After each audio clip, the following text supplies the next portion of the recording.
Run, river, run, run through the hills. Run, river, run to the sea. Run, river, run to your place beneath the sun. Run, river, run over me. Hi, this is Janet Lewis. Welcome to be my guest today. We have from Westboro, Laura Williams Burke. And this is your first book, Laura? Yes. Her first children's book, A Friend for Milton. Look at this cover. And what award was that? The Mom's Choice Award. The Mom's Choice Award. Mm-hmm. Check it out, moms. A Friend for Milton. Now, this cat looks exactly like our humongous mountain lion boy cat. And there's Creative. a picture of you in the back. Do you have one of those cats too? He's not a big mountain lion, but he's significant size. Yeah. He doesn't eat everything in sight? He tries to. We have found him eating our bread. He wants bacon, Oh my goodness. bran muffin. He gets into anything. Yeah. And he's like, he is, in fact, my son's little boy, when he was about 2, he went, he was afraid seeing him. He Oh, was this big, huge cat. And she's 9 now, and he panicked again. still scared of the big cat. Oh my goodness. Huge cat. I don't think the vets are too happy with us because they think it's our fault. But I mean, what do you can't lock him up for his lifetime. We transferred Milton to weight control food a couple years ago. Yeah. I think in 2014. Yeah. And he's obeying that. Yeah. He doesn't come to your dinner table and sit there and stare at you. Oh, he still does. He hops right up on our little bench. And Oh, yeah. eye me Ace down. will get up like it's his seat. Yep. You know, all he needs is a bib. So, this is adorable. It's about a cat, Milton, who loved being, his home is in the city.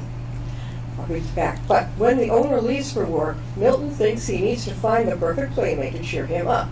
However, when no one in his apartment building is up to his standards, we know cats, right? Milton starts to wonder, will he ever find a friend? And she's going to tell you all about it. But the friend on the back looks exactly like our girl cat. That's She's perfect. Zoe, tell us first of all, what got you into writing children's book? This particular story is one that I've wanted to tell for 15 years. This is a true story. My cat Milton was very lonesome when I went to work, and we lived in the cutest little apartment building where my neighbors would leave their doors open, and one of them had a dog, so there's a dog. It's not just a book for cat lovers. There's a dog in it as well. And another neighbor had 3 cats, and they were sort of a little clique. And they didn't like to play with Milton. They were not nice. And he was so lonesome, even with these neighbors. So I've wanted to tell this story ever since I adopted Milton, and that was 15 years ago. Is he still with you? Mm-hmm. How old is he now? He's 15. He's 15 now? Yeah. See, Ace is what, 9? No, how old is Ace? 9. Yeah, he's 9. We'll celebrate his 16th adoption day in September. So you adopted him? Mm-hmm. Yeah, we did too. We went to Auburn Hopkins. What's that called? Big Bath? I think I've seen that, yeah. And he was in there. I wish we'd taken his brother too. Aww. The 2 of them were in a little cage. Mm-hmm. And we were looking at him, and evidently my husband was better at seeing this than he said that Ace knocked him aside to come out and say, take me. I wish we had, because later we got a girl kitty. She's very sweet. I don't know what happened, but she does not want to be picked up. On her terms, if she's been sleepy, she'll let you pat her. Yeah. Okay? But I wanted a nice cuddly little girl cat. Uh-huh. And it wasn't meant to be, but she's beautiful. Mhm. Do you have any other cats besides Milton? We have Bailey. You have what? Bailey. Oh, you have? Okay. Mhm. So tell us from the start what it's about. We got the basics, but... Yeah. This was, as you said, it's my debut children's book. Yeah. What I think really inspired me to write it is the fact that Milton didn't give up. Yeah. And I've obviously been talking a lot about the book ever since it came out, which was just in March. And a lot of my girlfriends who bought the book and enjoyed it with their kids, they told me that it hit a chord in them too. Yeah. About finding the right friends at the right time. So not taking it personally when a person isn't a good fit for you. Mm-hmm. And really being persistent, if I can throw that in there, about finding the perfect friend for you at the perfect time. And so Milton, it did seem to hurt his feelings when these other cats sort of disrespected him or didn't want to let him into the group. But when I was home, obviously he was happy to spend time with me. And then we really did meet a cat out on the street. And that cat made a home with us. In the very end of the book, spoiler alert, I won't give too much away, but there was a big snowstorm. Yeah. And so that was 2006, and there were, I think, 15 inches of snow where I lived. And if we hadn't brought Bailey home that night, he probably would have frozen to death out on the So street. he was an outdoor cat. My next door neighbor was a mail carrier, Yeah. and she walked on her route. And one of my biggest regrets in life is when I transferred from my old cell phone to my new one. And again, this was many cell phones ago. I saved the voicemail that she left me. Yeah. And she said, "Laura, there's this kitten that's following me around on my route." Yeah. And I worked for the local newspaper. Yeah. So I left my office and I scooted over and I found her. And sure enough, there was this kitten doing little somersaults at her feet. He was following her around. And she said, "I know our landlords won't let me She have thought another about you cat." taking her. And she said, "Can you take this cat home Yeah, with you?" yeah. On Fridays, I used to take Milton across the street to the newspaper office. I literally lived across the street. And he would spend the day at work with me, and people would come in, like the people who bought advertisements in the paper. They knew on Fridays Milton would be there. Yeah. And so they'd give him little treats, and I had food and water, a little water dish for him there. And so I brought Bailey, picked him up, put him in my car. And that night, we got all the snow. And they got along They great. got along great. This is, I think a lot of children. I was basically the only kiddo at home. My sibling was a lot older, was gone. And to try and find a friend when you're, an only child and that type of thing, it's not the easiest thing. Luckily, I had one for a number of years up into high school. But children who feel lonely, I think, are really going to identify with this. Definitely. I think it's so sweet. The story is really, it can resonate at sort of a deeper level. I mean, there's plenty of color and action in the book and a lot of things going on. But then once you sit with it for a little while, I do think the message can apply at all different ages. And especially when I think about when I was growing up, we just started to talk about bullying and picking on kids. Obviously, that's happened throughout our lifetimes, right? But I feel like it's gotten worse. Oh, yeah. And a lot of my friends who have children say, like, the kids come home and cry, and someone who used to be their friend isn't their friend anymore.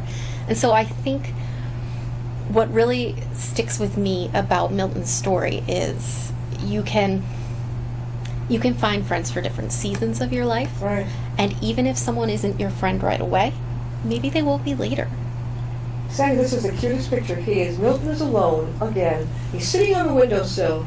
He's watching a little boy walk by. You have a wonderful illustrator. Ashley Idell? Idell, yeah.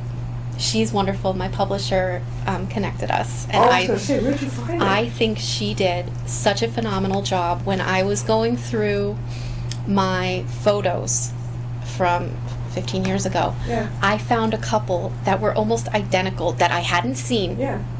Not kidding. I hadn't seen these pictures Of your cat. of my real cats Yeah. since 2006. And I put them side by side when I put a PowerPoint together for my launch party.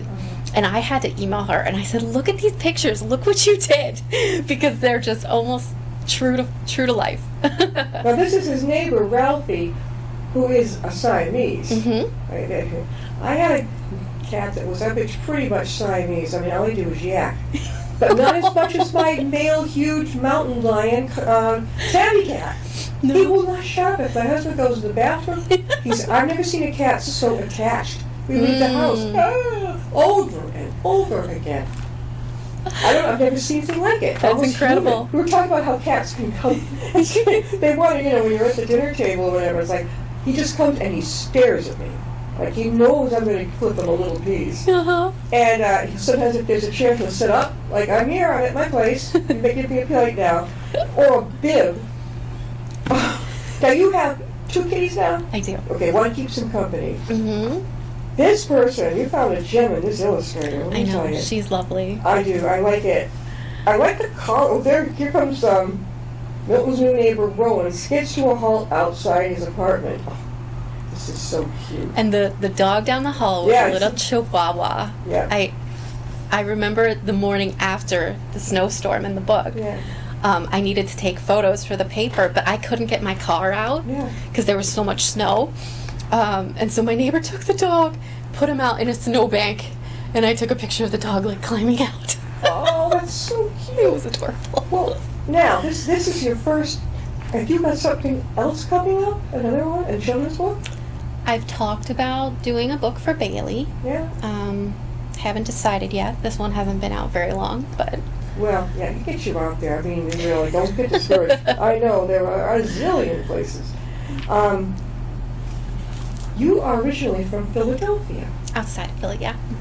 You grew up there? Mm-hmm. And when did you move up here? 2017. 5 years ago. Mm-hmm. What do you think of us up here? I like it. You I do? have extended family in Maine. Yeah. My dad grew up in Maine, so his side of the family is up there. So I'm familiar with New England. Yeah. And when I met my husband in 2016, that's when I was like, okay, we'll see if I can Yeah. make my way up here. What part of Maine? They are in Somerset County. Somerset County? Hmm Is that anywhere near Biddeford or Portland? They're north, way north. They're inland, about 3 hours inland, so near Sugarloaf. Okay. I was born in South Portland. Okay. Okay, I was near the coast. Mm. And then my father founded a radio station. It's probably still there, WIDE in Biddeford. Oh my goodness. He was a broadcaster. But we didn't, I don't know how long he was there. We moved to Springfield, Mass. Yeah, probably I was maybe 2 years old. 2 or Okay. 3. Okay. And yeah, it was pretty interesting. I think he realized that back then broadcasting wasn't going to bring in enough money. Now he had 2 kids, Mhm. even though they were far apart. Right. So he went into sales rep and worked Okay. his way up the company. But he loved radio. And Mhm. did your parents ever listen to radio at all, talk radio? Oh, all the time. Oh. I studied broadcasting in Wait, where'd you go to college. It's Susquehanna. It's a small Where's liberal that? arts school. It's near Bucknell in central Pennsylvania. Okay, so you stayed, but I made the big mistake of not knowing anybody where I was going. I went from the Springfield, Mass area, Western Mass, up to Plymouth, New Hampshire, in the White Mountains. Okay. I knew no one. A big wrong move. I was so homesick. Yeah. Oh my God, that's 3 hours up and 3 hours back. Mhm. I should have stuck with Westfield State, which would be like 20 minutes from Worcester. Yeah. I don't know. So when you left high school, you didn't realize that you were going to be a writer. I wanted to, Yeah. but I was told there's no money in it.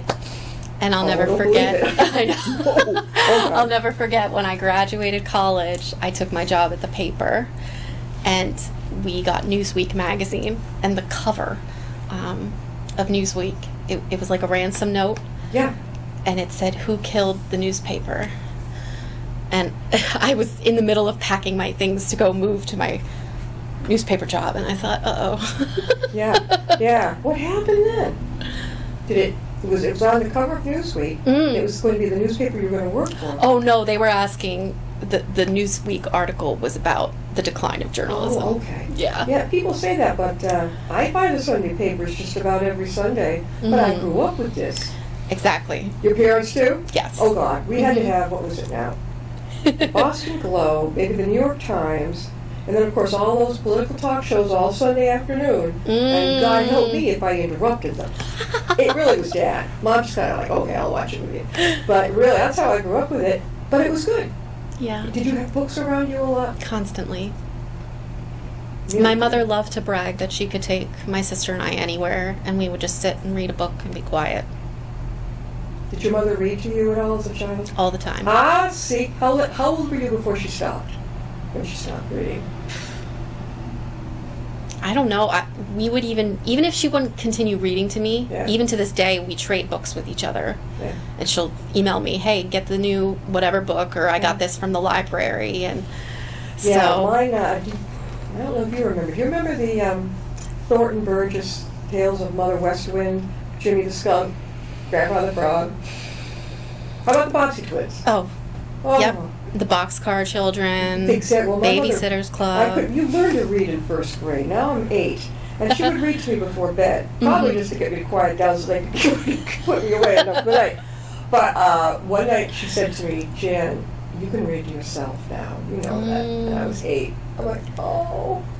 See, yeah, I just remember, even if we weren't still being read to at night, Sunday afternoons, we wouldn't have the television on, but we would all crowd in the family room. My dad would be sprawled out in a beanbag chair with the Sunday paper, and he would pass sections of it to my mom, and then I would steal like the Parade magazine. Yeah. And my sister would have whatever book she was reading, and so like we would, when we were done with the paper, then each of us had our books, and we would just kind of flip over to reading our books. That brings memories back to me. Yeah, I remember the Parade. You know, I would get something. I wasn't into the funnies. I don't think so. We are talking with Laura Williams Burke, and she is the author of a brand new book, her only first book, A Friend for Milton. How can they get a hold of you and get your book? So you can find me on laurawilliamsburke.com, and the book is available on Amazon. You can get personalized copies from my website, and you can find me on Instagram at A Friend for Milton. Now, you said you have appeared at a number of things in Pennsylvania. What were those? We went to my local libraries. There are 2 libraries where I'm from that I would go to growing up. Yeah. So they welcomed me. They knew you. That's great. Yeah, it was wonderful. Yeah. So I did readings there, and I also went down to a bookstore on the Jersey Shore in Spring Lake and did a reading at Thunder Road Books. That's really good. I think when COVID hit, I know when COVID hit, a lot of the libraries and stores were, you come in, but they weren't doing any activities and all. That picked up about a year ago. So things are rocking again. When you went to college, you majored in what now? Journalism, right? I was a double major in international relations and broadcasting. So did you get to have the free training, basically, of how to do the cameras and stuff? Oh, yeah. What you could probably be a shoo-in at Westboro Cable. You probably love to volunteer over there. That could be interesting. Yeah, you could do that. So, I could do a book club. Are you still working at the newspaper? No, I write independently. You're a freelancer. Yeah, I'm doing that too for a local online magazine. It's kind of fun. It is. Did they give you the leeway to come up with something different every month? I was given the opportunity to write a couple different columns for the newspaper, a few, lifestyle sort of opinion pieces, whatever my idea was. But mostly I just did whatever I was assigned. Do they know about your book? I don't think so. Oh. I should reach out to them. I looked up the Animal Society from which I adopted Milton, and I can't really find anything. I'm not sure if they're still open. And the folks that I worked with at the newspaper aren't there anymore, but it might be worth looking them up. Yeah, well, the thing is, newspapers usually have classified sections, or they feature your own newspaper you're working for. Say, hey, I'd like to be featured. Yeah. That's what we do. Definitely. I'm thinking of another thing. You adopted your cat. Look at the places that are adopting. Wouldn't this be great for them? They've got it right up on the desk when people come in. See what I'm saying? I do. You gotta think outside that box. Because people with children are all over the place. They say, oh, Mom, I want to have that book. Well, we're getting a kitten. Free copy. And there you are. Right. Yeah, you get paid. They probably give it back to you. But I love the seal on the front. Were you surprised when you got the seal? I was. There are some, I sent a friend for Milton into the Boston Globe for consideration for their Horn Book Awards. There are a few other places that I submitted it for, like Indie Press Awards, things like that. How about Kirkus? Kirkus Reviews? I don't know that I submitted to that one. I'll have to look. I have a list. Yeah. But the first one to get back to me was Mom's Choice, and I was absolutely thrilled. And BiblioKid is your publisher. How did you find them? I Googled how to write a children's book. Okay, no, that's good. And they had the publisher, her name is Brooke, she's done some like virtual trainings, Yeah. sort of to train you on identifying the arc of your plot and sketching out what you want the different scenes to look like, how to write notes to your illustrator, things like that. So I went through her free resources, and then I had like an introductory call with her. And I also researched how you publish a book with Penguin or one of the big your traditional publishers, and I looked into what that timeline would look like. And with COVID, I was like, okay, I'm stuck at home. Why don't I sit down and do this thing I've wanted to do for the past 20 years? And so it took... Actually, most of the authors that come here have self-published. Because why waste a year or two waiting to be rejected? Exactly. And the book could be fantastic. And as soon as they self-publish it, they're out there, and it's already a hit. I said, then you can go to your next book or whatever and go to the publisher and suck out the money for it. But get it out there first on your own. I cannot describe what it felt like when the box of books showed up, and I just thought, oh my goodness. How many did you get in your first order? 300. Whoa, 300. It was 12 big boxes. How much does that come to for new authors out there? What is that like? It's overwhelming. Financially, how much does it cost? Oh my goodness. $300-400? $500? It was included in the price of the publishing package, so to speak. So I got them at cost for whatever the publisher paid, but that was the amount that I paid was inclusive of the editing and publishing fees. So BiblioKid, they're a hybrid publisher, meaning they help me polish and edit the book, and then they connect me with my illustrator. That's a lot of work, though. That's. Did you feel like you were going through a lot of hoops just to get to where you wanted to be and get it out there? It did feel like a lot of hoops, but I also had no idea how to start doing it myself. And the area that I was in with the book, it was so personal to me that it's hard to zoom out and look at it critically, especially as a first-time writer. Sure. Look at things like fairs, festivals, things where families are, things that you wouldn't even what do they call them? I want to go to the Woosocks. The farm, they have them on the commons in all the towns. The farm, what's it called? The farm sale. In other words, they have all the veggies and they bring it there. Oh, the farmers markets. A lot of the authors will say to me, well, why am I going there? I'm like, why not? Yeah. Because you're going to stand out. You go to a arts and crafts fair, they're like, what am I doing there? Because you're going to stand out. They've been going to booth to different things, and here's an author. Stop. Yeah. Complete stop, period. And it's like, it's great. It's, you've got a lot going for you. Again, how can they reach you, Laura? You can find me on my website. It's laurawilliamsburke.com. The book is also available on Barnes & Noble, Amazon, places like that. You can find personalized copies from me. And you can find me on Instagram at A Friend from Milton. Now, this is going to be downstairs in our dedicated authors, local authors, so feel free to come on over and borrow. That's another good way to get the word out. One parent sees it, and it goes along, and it goes along. And then the next thing you know, they're on your website. Right. How long did it take you to get your website up and running? Oh, my goodness. That took a while. That was almost as long as writing the book. How long did it take you to write the book? About 4 months. That is quick. Most authors I interview, it's at least a year or two. The problem is I had a big story, and they kept saying less than 300 words. And I thought, oof. Oh, God, we're limiting to the word,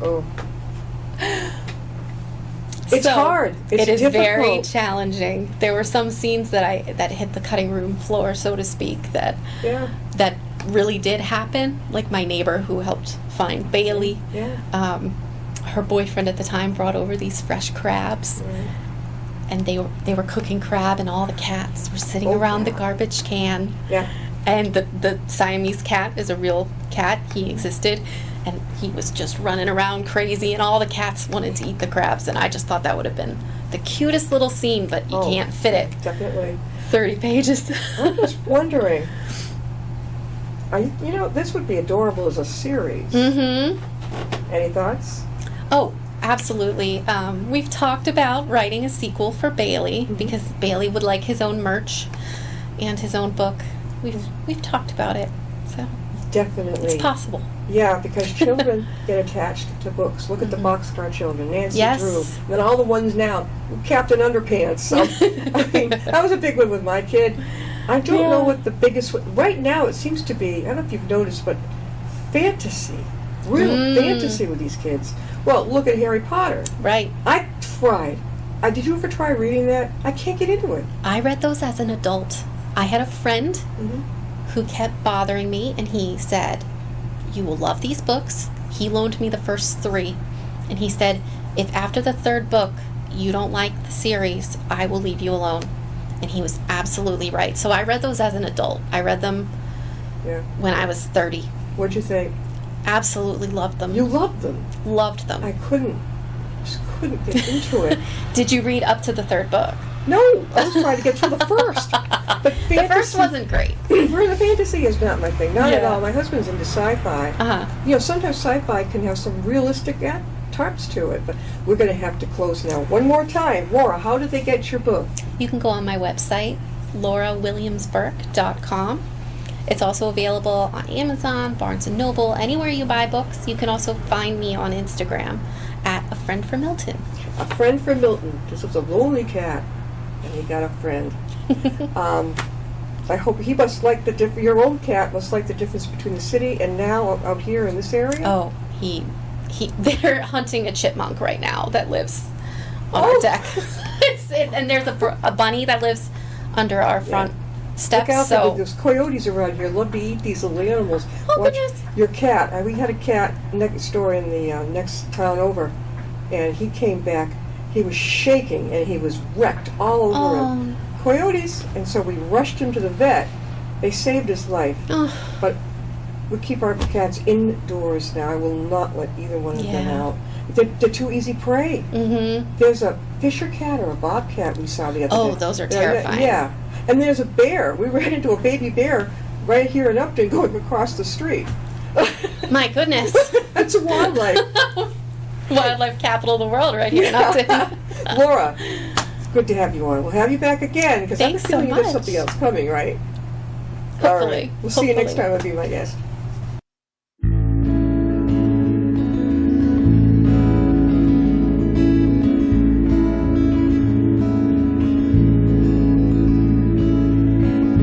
Riding on a shooting star, heading out toward a dream. Tomorrow's even closer than it seems.